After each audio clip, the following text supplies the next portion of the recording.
ज्योतिष और पौराणिक ग्रंथों में युगों के माने अलग अलग हैं। हमारे पौराणिक ग्रंथों के अनुसार 4 युग होते हैं, सतयुग, त्रेता युग, द्वापर और कलयुग। कहते हैं कि कलयुग में पाप अपने चरम पर होगा।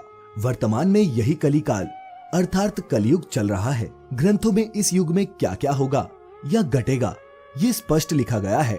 यह भी है कि इस युग में जब भी कहीं प्रलय होगी तो सिर्फ हरि कीर्तन ही उससे मनुष्य जाति को बचाएगा। तो दर्शकों, आइए मिलकर जानते हैं पुराणों में कलयुग का व्याख्यान और ये कि कलयुग में सावधान क्यों रहें, नमक खरीद सकते हैं।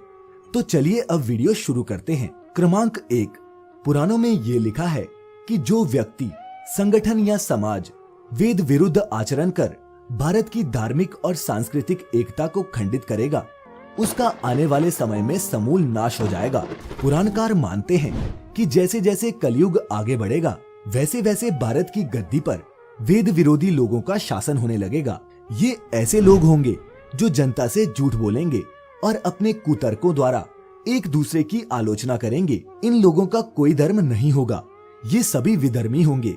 ये सभी मिलकर भारत को तोड़ेंगे और अंततः भारत को एक अराजक भूमि बनाकर छोड़ देंगे। क्रमांक 2, भागवत पुराण में लिखा है, जब सभी वेदों को छोड़कर मनुष्य संस्कार शून्य हो जाएंगे तब ऐसे लोग सत्ता पर काबिज होंगे जो सबके सब परले सिरे के झूठे, अधार्मिक और स्वल्प दान करने वाले होंगे। दूसरे की स्त्री और धन हथिया लेने में ये सदा उत्सुक रहेंगे। ना तो इन्हें बढ़ते देर लगेगी और ना ही घटते। इनकी शक्ति और आयु कम हो जाएगी। राजा के वेश में ये मलेच्छ ही होंगे। छोटी बातों को लेकर ये क्रोध के मारे आग बबूला हो जाएंगे।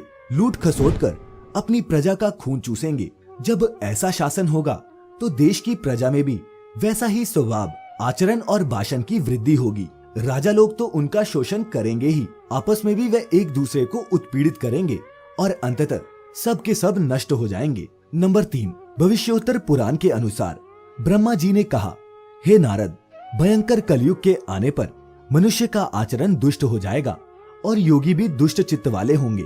संसार में परस्पर विरोध फैल जाएगा और विशेषकर राजाओं में चरित्रहीनता आ जाएगी। देश देश और गांव गांव में कष्ट बढ़ जाएंगे। संत जन दुखी होंगे। अपने धर्म को छोड़कर लोग दूसरे धर्म का आश्रय लेंगे। देवताओं का देवत्व भी नष्ट हो जाएगा और उनका आशीर्वाद भी नहीं लगेगा। साथ ही मनुष्यों की बुद्धि धर्म से विपरीत चलती जाएगी। क्रमांक 4, महर्षि व्यास के अनुसार कलयुग में मनुष्यों में वर्ण और आश्रम संबंधी प्रवृत्ति नहीं होगी। वेदों का पालन कोई नहीं करेगा। कलयुग में विवाह को धर्म नहीं माना जाएगा। शिष्य गुरु के अधीन नहीं रहेंगे। पुत्र भी अपने धर्म का पालन नहीं करेंगे। कोई किसी भी कुल में पैदा क्यों ना हुआ हो, जो बलवान होगा वही कलयुग में सबका स्वामी होगा। सभी वर्णों के लोग कन्या बेचकर निर्वाह करेंगे और कलयुग में जो भी किसी का वचन होगा उसी को शास्त्र माना जाएगा। क्रमांक 5, कलयुग में थोड़ा सा धन आने से मनुष्यों में बड़ा घमंड होगा। स्त्रियों को अपने केशों पर ही रूपवती होने का गर्व होगा। कलयुग में स्त्रियां गरीब पति को त्याग देंगी। उस समय धनवान पुरुष ही स्त्रियों का स्वामी होगा। जो अधिक देगा उसे ही मनुष्य अपना स्वामी मानेगा। कलयुग के लोग प्रभुता के कारण ही संबंध रखेंगे। नंबर 6, कमाया गया धन घर बनाने में ही समाप्त हो जाएगा। इससे दान पुण्य के काम नहीं होंगे और बुद्धि धन के संग्रह में ही लगी रहेगी। सारा धन उपभोग में ही समाप्त हो जाएगा। कलयुग की स्त्रियां अपनी इच्छा के अनुसार आचरण करेंगी। विलासता में ही उनका मन लगा रहेगा। अन्याय से धन पैदा करने वाले पुरुषों में उनकी आसक्ति होगी। कलयुग में सब लोग सदा सबके लिए समानता का दावा करेंगे, लेकिन असल में ऐसा होगा नहीं। नंबर 7, कलयुग की प्रजा बाढ़ और सूखे के भय से व्याकुल रहेगी। सबके नेत्र आकाश की ओर लगे रहेंगे, लेकिन वर्षा न होने से सूखे से परेशान मनुष्य आत्महत्या करने को मजबूर होंगे। कलयुग में सदा अकाल ही पड़ता रहेगा। सब लोग हमेशा किसी न किसी कलेश से घिरे रहेंगे। किसी किसी को तो थोड़ा सुख मिल भी जाएगा। सब लोग बिना स्नान करे ही भोजन करेंगे। देव पूजा, अतिथि सत्कार, श्राद्ध और तर्पण की क्रिया कोई नहीं करेगा। कलयुग की स्त्रियां लोभी, नाटी और अधिक खाने वाली और मंद भाग्य वाली होंगी। गुरुजनों और पति की आज्ञा का पालन नहीं करेंगी।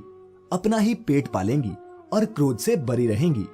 देह शुद्धि की ओर ध्यान नहीं देंगी और असत्य और कटु वचन बोलेंगी। इतना ही नहीं, वह दुराचारी पुरुषों से मिलने की अभिलाषा करेंगी। क्रमांक 8, कलयुग आने पर राजा प्रजा की रक्षा नहीं करेंगे, बल्कि कर के बहाने प्रजा के ही धन का अपहरण करेंगे। अधर्मी मनुष्य संस्कारहीन होते हुए भी पाखंड का सहारा लेकर लोगों को ठगने का काम करेंगे।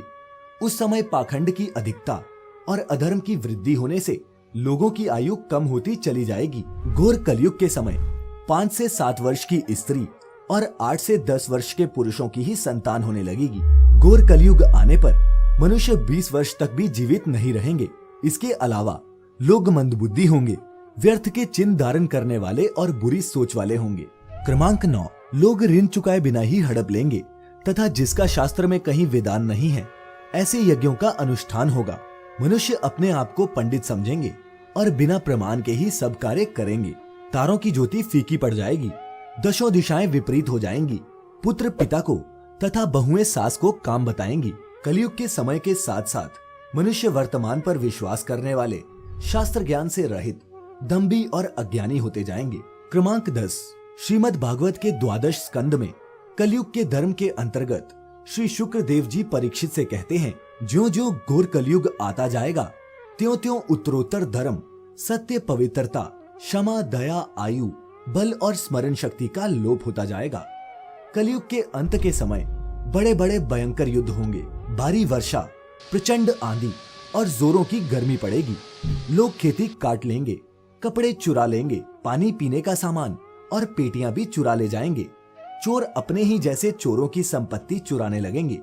हत्यारों की भी हत्या होने लगेगी। लोगों की आयु भी कम होती जाएगी। कलयुग के अंत में जिस समय कल की अवतार अवतरित होंगे उस समय मनुष्य की परम आयु केवल 20 या 30 वर्ष ही रह जाएगी। जिस समय कल की अवतार आएंगे तब मनुष्य की लंबाई काफी घट चुकी होगी। अब अंत में इस घोर कलयुग से बचने का एकमात्र तरीका ये है कि व्यक्ति को वेदों की ओर लौट आना चाहिए और हरि कीर्तन करके खुद को सुरक्षित रखना चाहिए।